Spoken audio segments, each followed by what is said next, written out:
سنتها و بدعتها را در دین وارد کرد و غیر المله،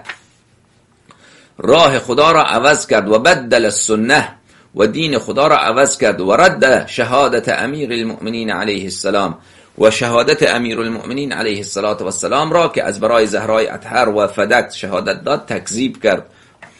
و کذب فاطمه بنت رسول الله صلی الله علیه و آله و سلم و حضرت صدیقه طاهره سلام الله علیها، آن کسی که آیه تطهیر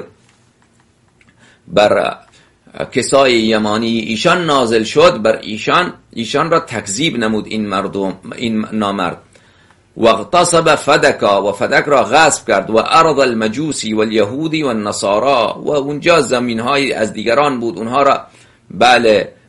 که به رسول خدا صلی الله علیه و آله و سلم رسیده بود در خیبر در جاهای دیگر، اونها را